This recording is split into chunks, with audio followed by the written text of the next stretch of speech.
ನಮಸ್ಕಾರ ವೀಕ್ಷಕರೇ. ಸನಾತನ ಧರ್ಮದ ಇವತ್ತಿನ ಸ್ಥಿತಿ ಹೇಗಿದೆ ಮತ್ತು ಇದರ ಗತಿ ಏನಿದೆ ಅಂತ ನೋಡಬೇಕು. ಯಾಕೆಂದರೆ ಭೂತಕಾಲ ಚೆನ್ನಾಗಿತ್ತು, ಹಿಂದೆ ಚೆನ್ನಾಗಿತ್ತು ಅನ್ನೋದು ಒಂದು ಹಿರಿಮೆ ಹೌದು. ಆದರೆ ಹಿಂದೆ ಚೆನ್ನಾಗಿದ್ದರೇನು, ಇವತ್ತೇನಾಗಿದೆ ಅಂತ ನೋಡಬೇಕಲ್ಲ, ನಾಳೆ ಏನಾಗಿದೆ ಅಂತ ನೋಡಬೇಕಲ್ಲ ಅಂತ. ನಮ್ಮ ಅಜ್ಜ ಇದ್ದರು, ಮುತ್ತಜ್ಜ ಇದ್ದರು, ಸಾರು ಹೋಟೆಲ್ ಓಡಾಡ್ತಾ ಇದ್ದರು. ಆದರೆ ಇವತ್ತು ತಿನ್ನೋಕೆ ಅನ್ನ ಇಲ್ಲ ಅಂತ ಆದರೆ ಏನು ಲಾಭ? ಹಾಗಾಗಿ ಪ್ರಾಚೀನ ಕಾಲದ ವೈಭವವನ್ನು ಹೇಳೋದು ಒಂದಾದರೆ, ಇವತ್ತೇನಾಗಿದೆ ಮತ್ತು ಮುಂದೆ ಏನಾಗಬೇಕು ಅನ್ನೋದನ್ನು ವಿಚಾರ ಮಾಡಬೇಕಾಗಿರುವಂಥ ಅಂಶಗಳಿವೆ. ಸನಾತನ ಧರ್ಮ ಇವತ್ತು ಹಿಂದೆ ಎಂದೋ ಇದ್ದಷ್ಟು ಚೆನ್ನಾಗಿಲ್ಲ ಅನ್ನುವ ಮಾತನ್ನು ಎಲ್ಲರೂ ಹೇಳ್ತಾ ಇದ್ದಾರೆ. ಧರ್ಮ ಹಾಳಾಗಿದೆ, ಧರ್ಮ ಹ್ರಾಸ ಆಗಿದೆ, ಧರ್ಮ ನಶಿಸಿದೆ, ಧರ್ಮ ನಶಿಸ್ತಾ ಇದೆ ಅನ್ನೋ ಮಾತನ್ನು ಸಾಧಾರಣವಾಗಿ ಧರ್ಮದ ಕುರಿತು ಆಸ್ಥೆ ಇರುವ ಎಲ್ಲರೂ ಆಡ್ತಾ ಹೋಗ್ತಾರೆ. ನೋಡಿದಾಗ ಹಾಗೆ ಅನ್ನಿಸೋದು ನಿಜವೇ. ಹಾಗಂತ ಬಹಳ ನಿರಾಶರಾಗಬೇಕಾದಂತಹ ಅಂಶಗಳು ಕೂಡ ಇಲ್ಲ ಅಂತ. ಈಗ ಧರ್ಮ ಇದೇ ಇಲ್ಲ ಅನ್ನೋದನ್ನು ಯಾವುದರ ಆಧಾರದ ಮೇಲೆ ನೋಡಬೇಕು ಅಂತ ಒಂದಿದೆಯಲ್ಲ. ಯಾವುದರ ಆಧಾರದ ಮೇಲೆ ನೋಡಬೇಕು? ಅದರ ಅನುಯಾಯಿಗಳ ಸಂಖ್ಯೆಯಲ್ಲಿ ನೋಡಬೇಕಾ?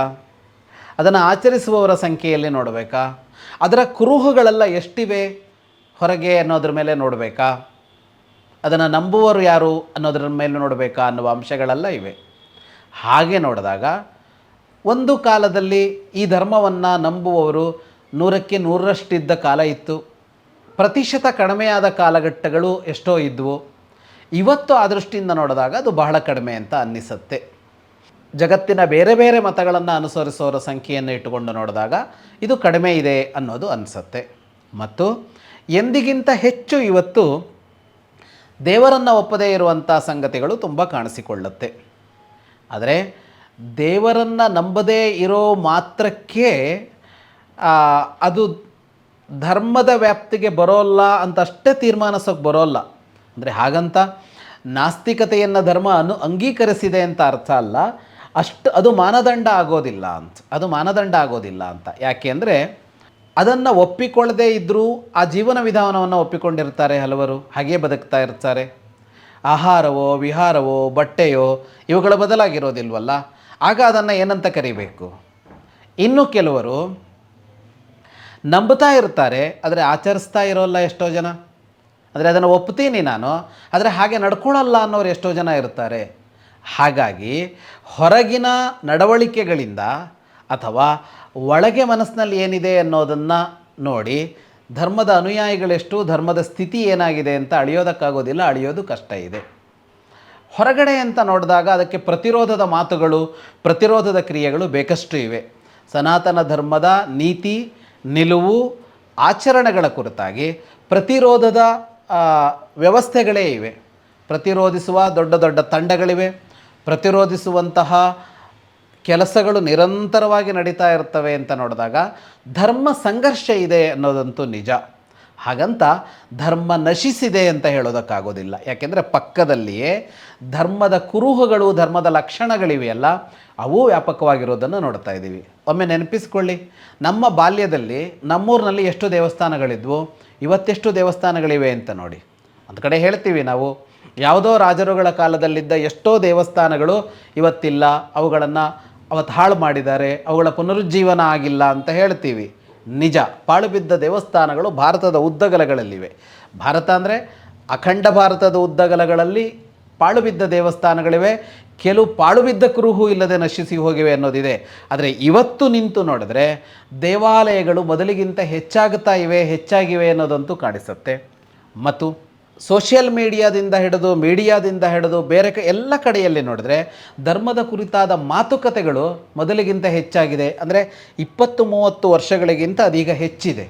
ಮತ್ತು ಧರ್ಮಕ್ಕೆ ವಿರುದ್ಧವಾದ ಮಾತುಕತೆಗಳೋ ವ್ಯವಹಾರವೋ ಬಂದಾಗ ಈ ಕಡೆಯಿಂದ ಅದನ್ನು ತಡೆಯುವ, ಪ್ರತಿರೋಧಿಸುವ ಅಂಶಗಳು ಕೂಡ ಇವತ್ತು ಮೊದಲಿಗಿಂತ ಬಹಳ ಹೆಚ್ಚಿದೆ. ಮೊದಲಿಗಿಂತ ಆದರೆ ನಾನು 1000 ವರ್ಷದ ಹಿಂದಿನ ಕಥೆಯನ್ನು ಹೇಳ್ತಾ ಇಲ್ಲ, ಈ 100 ವರ್ಷದಲ್ಲಿ ಇರೋದನ್ನು ಹೇಳ್ತಾ ಇದ್ದೀನಿ. ಅದನ್ನೆಲ್ಲ ನೋಡಿದಾಗ ನಾವು ನಿಂತ ಇವತ್ತನ್ನು ಗಮನದಲ್ಲಿಟ್ಟುಕೊಂಡ್ರೆ ಒಂದು ದೃಷ್ಟಿಯಿಂದ ಧರ್ಮಕ್ಕೆ ಬಹಳ ಶಕ್ತಿ ಬಂದಿದೆ ಅಂತ ಖಂಡಿತ ಹೇಳಬೇಕು.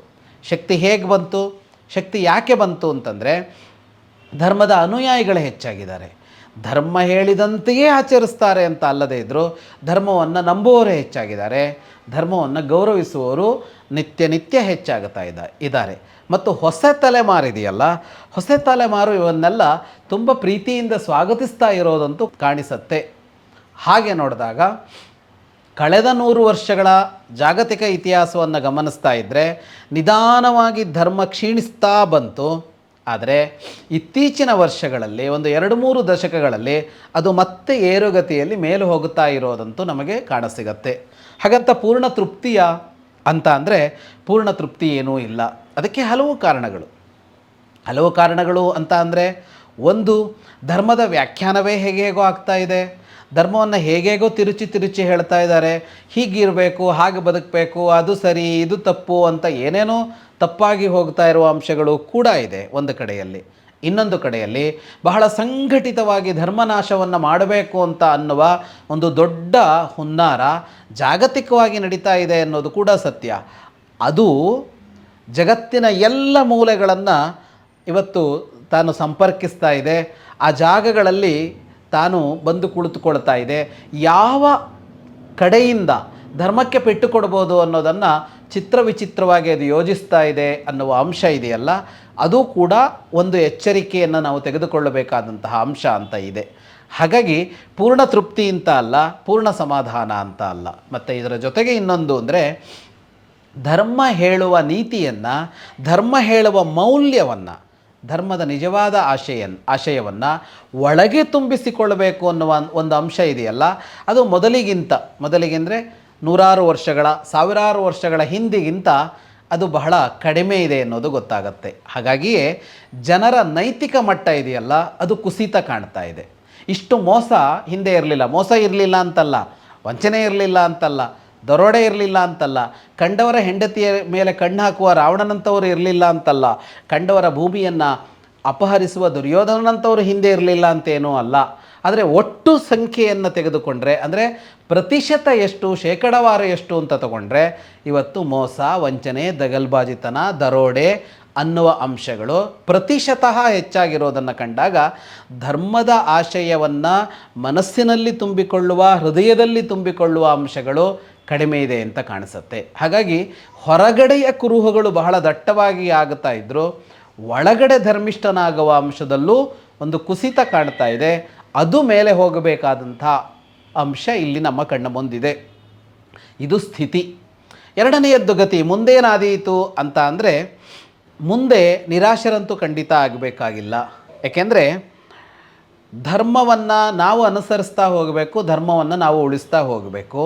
ಆದರೆ ಧರ್ಮವೇ ತನ್ನನ್ನು ತಾನು ಉಳಿಸಿಕೊಳ್ಳುವ ಕಾರ್ಯವನ್ನು ಮಾಡುತ್ತಾ ಇದೆ. ಧರ್ಮದ ಇತಿಹಾಸವನ್ನು ಗಮನಿಸಿದರೆ, ಮನುಷ್ಯ ಜನಾಂಗದೊಡನೆ ಬೆರೆತ ಧರ್ಮದ ಇತಿಹಾಸವನ್ನು ಗಮನಿಸಿದರೆ ಏರಿಳಿತಗಳು ಸಾಕಷ್ಟಿವೆ. ಅದರ ಮೇಲೆ ನಡೆದ ದಾಳಿ ಆಕ್ರಮಣಗಳೇನು ಕಡಿಮೆ ಇಲ್ಲ. ಯಾವುದೋ ಶತಮಾನದಲ್ಲಿ, ಯಾವುದೋ ಸಹಸ್ರಮಾನದಲ್ಲಿ ಆ ಎಲ್ಲ ಸಂದರ್ಭಗಳನ್ನು ಅದು ದಾಟಿಕೊಂಡು ಬಂದಿದೆ. ಅತ್ಯಂತ ಕ್ಲಿಷ್ಟಕರವಾದ ಕಾಲಘಟ್ಟವನ್ನು ಅದು ದಾಟಿ ಬದುಕಿಕೊಂಡು ಬಂದಿದೆ ಸನಾತನ ಧರ್ಮ. ಹಾಗಾಗಿ ಸನಾತನ ಧರ್ಮ ಹಾಳಾಗಿ ಹೋಗುತ್ತೆ, ಒಂದು ದಿನ ಇದು ನಿರ್ನಾಮವಾಗಿ ಹೋಗುತ್ತೆ, ನಾಮಾವಶೇಷವಾಗುತ್ತೆ, ಉಳಿಯೋದೇ ಇಲ್ಲ ಅಂತ ನಾವು ಖಂಡಿತ ಯೋಚಿಸಬೇಕಾಗಿಲ್ಲ. ಧರ್ಮಕ್ಕೆ ಆ ಶಕ್ತಿ ಇದೆ. ಉಳಿಸಿಕೊಳ್ಳುವ ಶಕ್ತಿ ಧರ್ಮಕ್ಕೆ ಖಂಡಿತವಾಗಿಯೂ ಇದೆ. ಹಾಗಂತ ಧರ್ಮವನ್ನು ಉಳಿಸಬೇಕಾದ ಕಾರ್ಯ ನಮಗಿದೆ. ಉಳಿಸೋದು ಅಂದರೆ ಅದು ತನ್ನಷ್ಟಕ್ಕೆ ಉಳಿಸ್ಕೊಳ್ಳುತ್ತೆ ಅಂತ ಅಲ್ಲ, ಅದು ನಮ್ಮ ಮೂಲಕವೇ ಉಳಿಬೇಕಾಗಿದೆ. ಧರ್ಮಕ್ಕೆ ಧರ್ಮವನ್ನು ಉಳಿಸಿಕೊಳ್ಳುವ ಶಕ್ತಿ ಇದೆ ಅಂದರೆ ಅದು ಎಲ್ಲಿ ಉಳ್ಕೊಳ್ಬೇಕು? ನಮ್ಮಲ್ಲೇ ತಾನೇ ಉಳ್ಕೊಳ್ಬೇಕು. ಹಾಗಾಗಿ ನಾವು ಪಡಬೇಕಾದ ಪ್ರಯತ್ನ ಪಡಲೇಬೇಕಾಗಿದೆ, ಸಂಪೂರ್ಣವಾಗಿ ತೊಡಗಿಕೊಳ್ಳಬೇಕಾಗಿದೆ. ಹಾಗಾಗಿ ಧರ್ಮದ ಗತಿ, ಧರ್ಮ ಮುಂದೇನು ಅಂತ ನೋಡಿದಾಗ ನಮ್ಮಲ್ಲಿ ಧರ್ಮವನ್ನು ಉಳಿಸಬೇಕು ಅನ್ನುವ ಪ್ರಜ್ಞೆ ಮೊದಲಿಗಿಂತ ಜಾಗೃತವಾಗಿರೋದರಿಂದ ಧರ್ಮದ ಗತಿ ಕೂಡ ಚೆನ್ನಾಗಾಗತ್ತೆ ಅನ್ನುವ ಭರವಸೆಯಲ್ಲಿ ನಾವು ಕಾರ್ಯವನ್ನು ಮಾಡಬಹುದಾಗಿದೆ. ನಮಸ್ಕಾರ.